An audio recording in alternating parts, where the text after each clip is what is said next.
Hey there, Jen Fine, CEO and co-founder of YouLi, and I have just flown from Atlanta to New York today.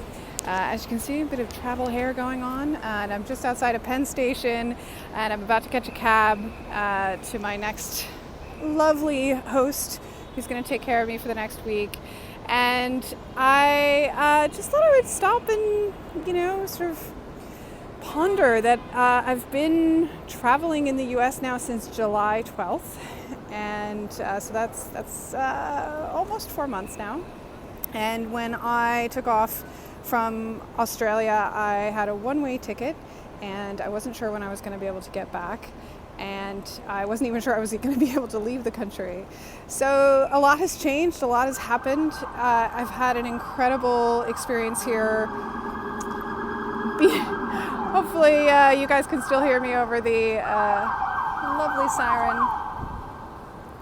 So yeah, it's been an interesting journey because when I got here, America was just starting to reopen, and I was participating in weddings and reunions and all sorts of opportunities to socialize again after we hadn't for so long. And then Delta spiked and scared everyone, and a lot of people chose not to travel for a while again, but I was out here, so I got my 2 doses of Pfizer on top of my AstraZeneca so that I could get access to New York City venues and just generally feel safe while traveling with this new variant.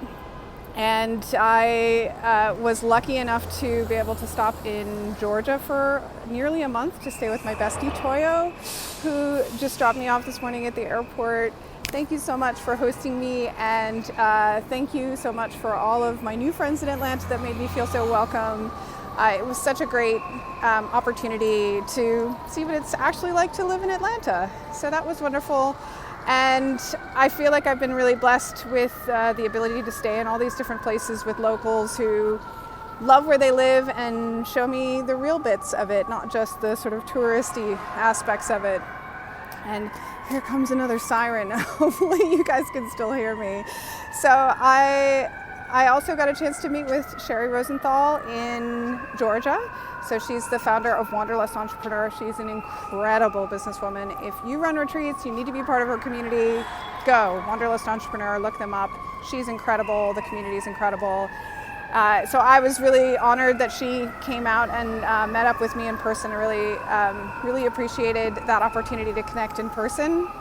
And now I'm kind of, on my goodbye tour, because now that I have my return flight to Australia in December, I'm kind of making my rounds. I'm back in New York for a week to say hello and goodbye, and it's kind of the closest thing I have to a home in the US, so it feels good to be back, despite the noise.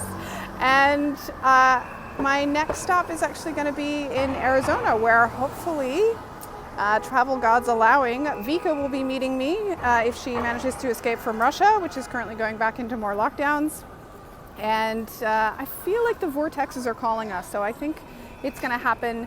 But I'm going to be there, and I'm meeting up with Eleanor Fish, Jennifer Spatz, my new connection Chuni, who's this incredible legal mind in the adventure travel world. So I'm really excited to actually meet her in person as well. And I hope to meet many more new friends in my travels to Sedona. And yeah, so this isn't my final video on this trip, but it is kind of the beginning of the end. So I'm going to be winding down my travels and starting to look forward to going home. So it's been really wonderful to share these stories with you, and I'll be sharing more in the month of November, but it'll definitely be more of the bittersweet and farewell than the adventurous spirit with which I began this journey. See you guys on the road.